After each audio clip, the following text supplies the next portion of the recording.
নিরবিচ্ছিন্ন বিদ্যুৎ চাই। সাথে সাথে ভোলাতে আজকে যে পরিমাণ বিপুল সম্পদ রয়েছে, গ্যাসের সমাহার রয়েছে, সেই বিগত সরকারের অবৈধ সরকারের সেই বিদ্যুৎ ও জ্বালানি মন্ত্রী নসরুল হামিদ, তিনি আজকে ইন্টারকট কোম্পানির মাধ্যমে এখনো পর্যন্ত ভোলা থেকে গ্যাস উৎপাদন করছে। আমরা এটা মেনে নিতে পারি না। বিগত অবৈধ সরকারের প্রত্যেকটা চুক্তি অবৈধ।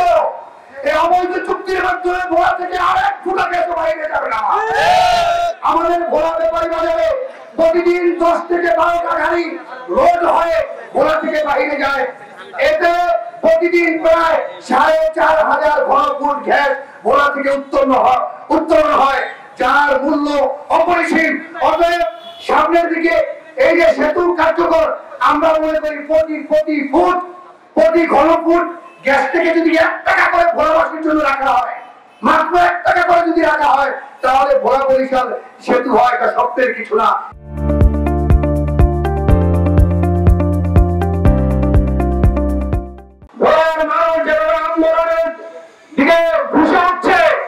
আশা করি এই দাবি ভোলার মানুষ আদায় করে যাবে ইনশাআল্লাহ। ইতিমধ্যেই ভোলা মাটি মানুষের নেতা, ভোলা 1 আসনের মানুষের প্রান্তীয় নেতা, ভোলা বরিশাল সেতু বাস্তবায়ন কমিটির সংগ্রামী আহ্বায়ক, ভোলার ঘরে ঘরে গ্যাসের দাবিতে গঠিত কমিটির সংগ্রামী আহ্বায়ক জনতা ওবায়দুর রহমান মুস্তাফার নেতৃত্বে কার্যক্রম শুরু হয়েছে।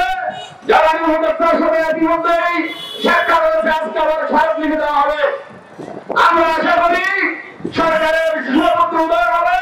ভোলার মানুষের প্রাণের দাবি ভোলা বরিশাল সেতু বাস্তবায়নের জন্য উদ্যোগ গ্রহণ করা হবে এবং ভোলার প্রতিটা ঘরে ঘরে গ্যাস সংযোগ দেওয়ার উদ্যোগ গ্রহণ করা হবে।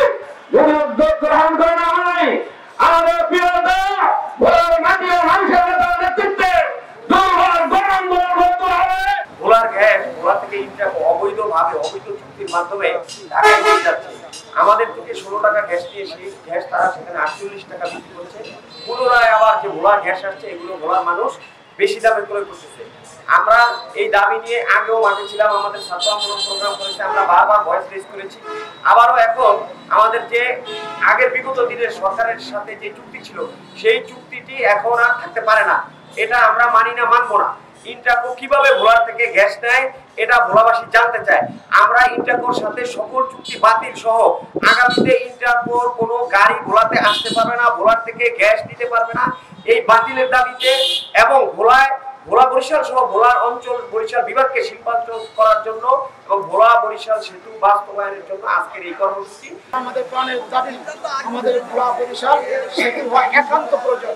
আমাদের ভোলা যে মুমূর্ষু রোগী, যখন মানুষ অত্যন্ত মুমূর্ষু অবস্থায় হয়, তখন তাদেরকে তাৎক্ষণিকভাবে ঢাকা বরিশাল নিয়ে চিকিৎসা করার জন্য আমরা ব্যর্থ হয়ে যাই। কারণ লঞ্চে যে আসা দেওয়া লং টাইম, এই লং টাইমে রোগী নিয়ে ঢাকা গিয়ে রোগী চিকিৎসা করা কষ্ট হয়ে যায়, প্রতিমধ্যে রোগী মারা যায়। এজন্য আমাদের দ্রুতভাবে আমাদের মুমূর্ষু রোগীদেরকে বরিশাল ঢাকায় নিয়ে চিকিৎসা করার জন্য আমাদের ভোলার প্রাণের দাবি ভোলা বরিশাল সেতু একান্ত প্রয়োজন। অদৃশ্য শক্তির কারণে, আমাদের রাগব্য কিছু নেতাদের কারণে আমাদের এই ভোলা বরিশাল সেতু হয় নাই। তাই আজকে আমরা ভোলার জনগণকে নিয়ে আমরা জেলা প্রশাসনের মাধ্যমে সেতু উপদেষ্টার কাছে আমরা স্মারকলিপি প্রদান করব, যাতে করে অতি সত্বর আমাদের